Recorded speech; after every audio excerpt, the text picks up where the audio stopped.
Jump to the story from The Guardian. Terrifying.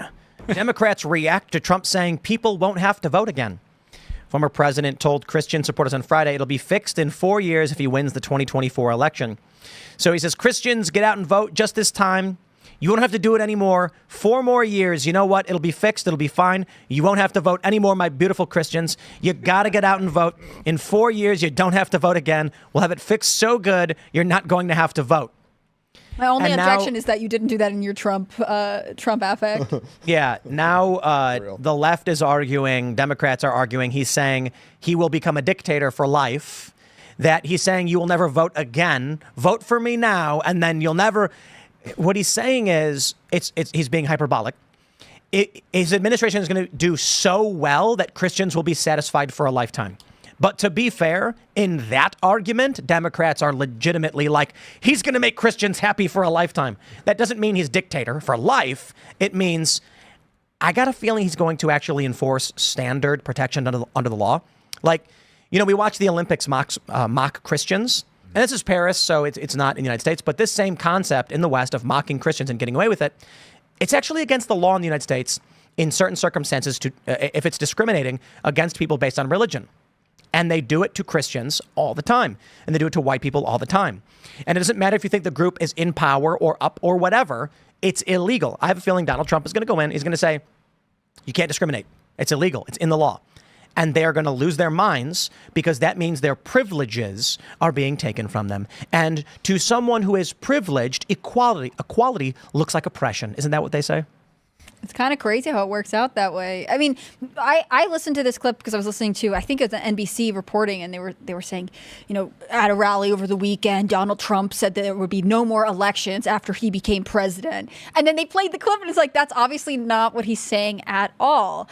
In fact, the fact that you think that like, ideally, and I'm not saying this is everyone's ideal, but if you lived in a country where you're like, well, things will probably be okay, I don't necessarily feel the pressure to vote, maybe that would be a nice reality, right? After years and years of like, you have to vote this election, our democracy and way of life hangs on the balance hysteria.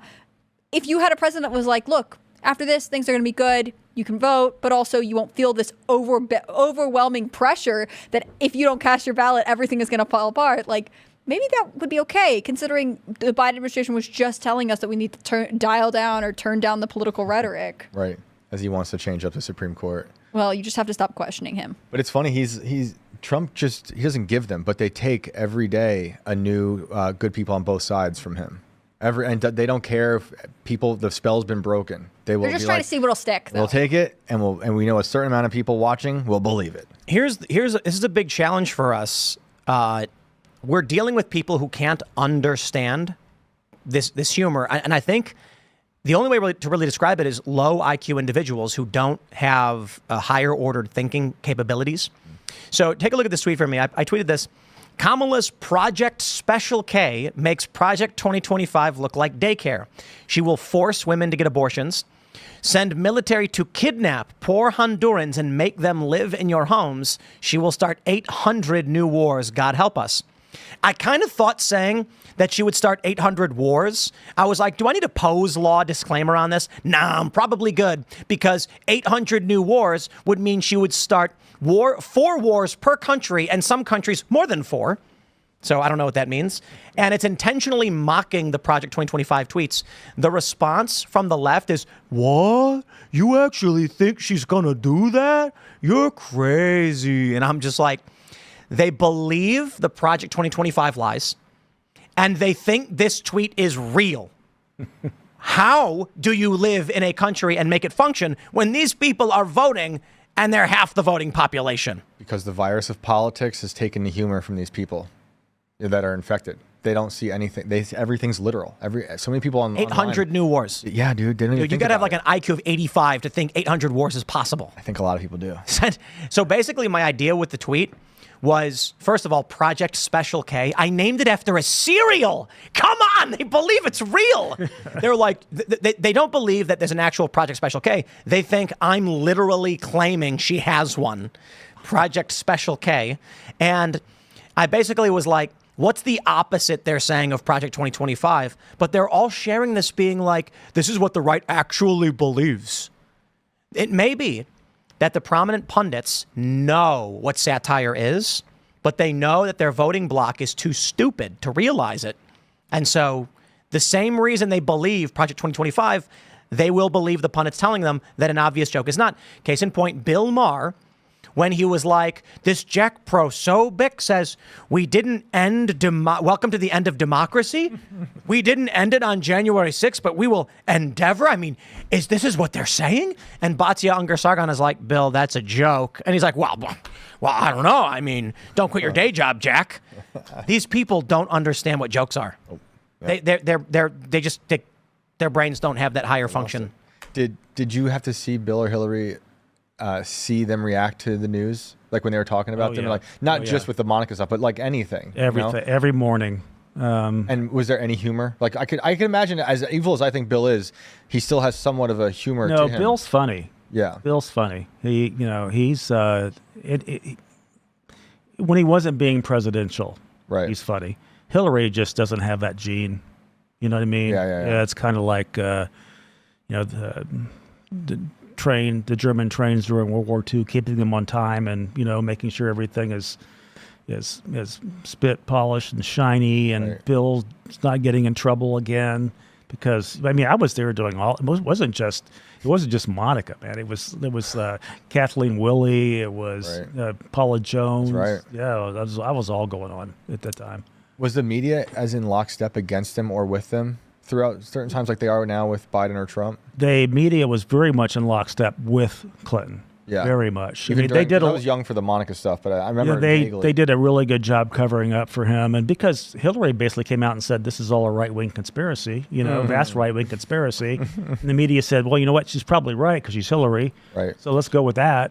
So it's kind of like how the media dealt with JFK with his coverage. Oh yeah, because you can go on YouTube and watch some. They're amazing interviews, but it's weird because you'll see the media asking JFK after asking him the question, be like, do you want to do that again? You want to answer it differently or anything? I'm like, oh, that would never happen today. They'll edit it down to make you look as bad as possible. And they're giving him all the grace they need. And the clock behind you is flipping between different timestamps as they edit it out of context. It's wild. Exactly. I really want to know what the relationship between ABC News and the Biden administration is, because it's just weird, like right? Stephanopoulos right. Like Stephanopoulos gets the first post debate interview. Fine, okay, maybe that could happen. But also then the Secret Service director, Kimberly Cheadle, doesn't have a press conference. Her first public statements are in an ABC interview. I mean, it seems like right. Like there's always been a relationship between the media and different branches of the presidency. And it goes back to the Clintons. Yeah. So Stephanopoulos, when I first got to the White House, he was their senior political advisor. Yeah. And then he got a job at ABC.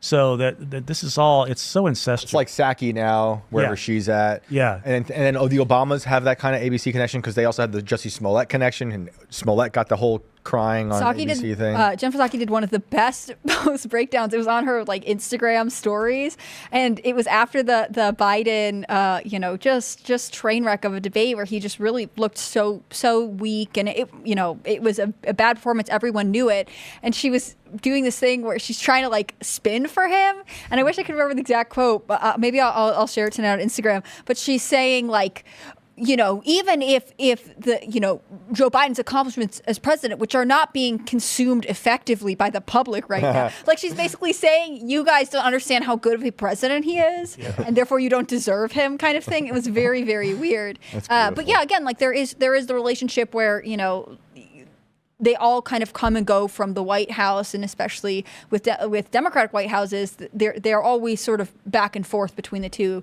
Cheadle was Biden's personal, was on his detail, left for a little bit, came back, gets to be the head of Secret Service. I'm sure Jen Psaki thinks that she has a way back into the White House. If Harris if Harris gets in, I mean, it's very. It's one big happy family tree, son. That's it. Gross. Yeah. Who's at the top of it? Of what? The family tree. Right. Son? Yeah. The family tree, son? Yeah, of this right now, like in politics. The top of the family treason? Yeah. Oh, tree, son. I was envisioning a family tree with the Obamas hanging on it, that was apples. That was the joke. So when you wrote your book, did you have anyone say you shouldn't do this because you're ruining your chance at future, jobs with a White House or on a campaign? Or something? No, I was already retired from the Air Force, and actually some of the guys I work with at the White House kind of reached out and said, you're the first person that can do this legally, because when you're in uniform, you can't. If you're active duty, you can't come out and talk about politics. You can't certainly can't be contemptuous of a sitting president. So I waited till I was retired. I was flying for Delta Airlines, and I thought, these guys reached out and said, why don't you go ahead and write a book? And I did. And you know what? I'd never written anything in my entire life, and it came out #1 on the New York Times bestseller list. I was on Rush Limbaugh, and it just took off from there. Yeah. So, and again, the Clintons don't like me. Did you have pushback from the editors at any point? Were they like, you No. can't say this? Or? No, I mean, I made sure that the Pentagon and the White House Security Office, that I didn't cross any lines there in terms of classified information. Right. So I had it vetted. And then once they said, no, you're good to go, let it rip. I wonder if those manuscripts made it to Hillary at some point and she read it. She came out. I mean, I'm sure she's got a copy. Thanks for watching this clip from Timcast IRL. Make sure to check out the live show Monday through Friday at 8 p.m. on this channel. Subscribe, and we'll see you all there.